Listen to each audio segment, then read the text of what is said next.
arrivé au tribunal comme s'il s'apprêtait à monter sur un ring.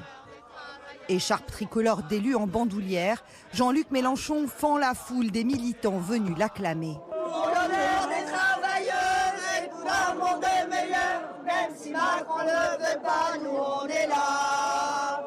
Je pense que c'est un procès politique. On essaye de le museler parce que les 2022, c'est pas loin. Aujourd'hui, il y a un homme à abattre, mais il se trompe parce que c'est pas un homme qui abatte, c'est l'ensemble du peuple. Parce que Mélenchon, c'est un homme parmi les autres. C'est un citoyen, un homme libre, un député qui a été élu par le peuple, et donc il se défend. Résistance, résistance, résistance. Les poings levés, Jean-Luc Mélenchon entre dans l'arène. Il est jugé pour son attitude lors de la perquisition qui a eu lieu au siège de son parti le 16 octobre dernier. Allez, enfoncez-moi cette porte. Allez, on va voir qui va avoir le dernier mot ici. Avec 5 autres prévenus, il est accusé d'intimidation sur un magistrat, de rébellion et provocation. Pour cela, chacun encourt 10 ans de prison, 150 000 € d'amende et 5 ans d'inéligibilité.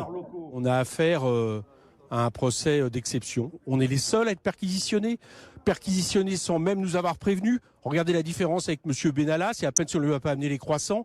Donc vous comprendrez bien que dans toute cette affaire, on ne peut que constater qu'en réalité on se sert, on instrumentalise la justice via les procureurs pour affaiblir des opposants politiques.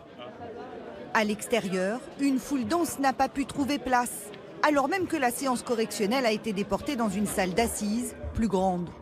Car l'audience du leader de la France insoumise s'annonce spectaculaire et cette première journée tient ses promesses. C'est un procès électrique. À peine ouvert, il a bien failli être reporté. Le parquet demande le renvoi de l'affaire, demande finalement rejetée.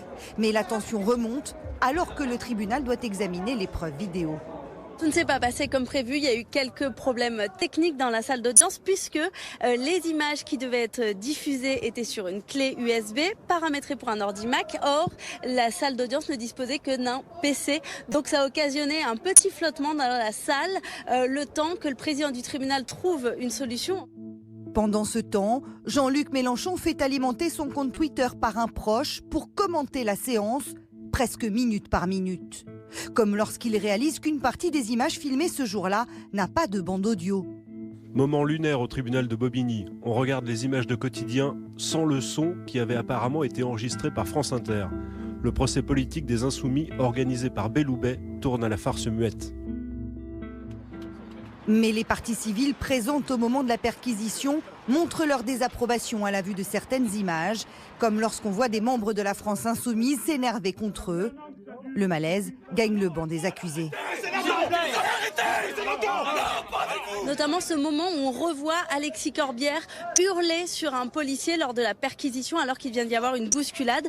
Jean-Luc Mélenchon, dans la salle d'audience, s'est tourné vers lui, lui a posé la main sur l'épaule et lui a adressé un sourire comme un sourire de soutien, tandis qu'Alexis Corbière, lui, se prenait la tête dans les mains. On le sentait assez consterné par ce spectacle qu'on voyait sur les images.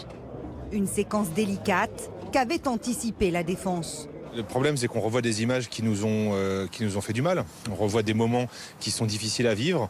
On revoit fatalement, ça fait partie du jeu. On le savait, on revoit un moment difficile.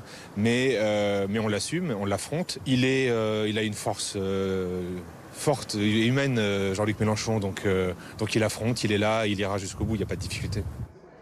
Lors des interrogatoires, Jean-Luc Mélenchon s'est d'ailleurs montré combatif. Face à lui, un autre orateur de renom, le ténor du barreau, Éric Dupond-Moretti.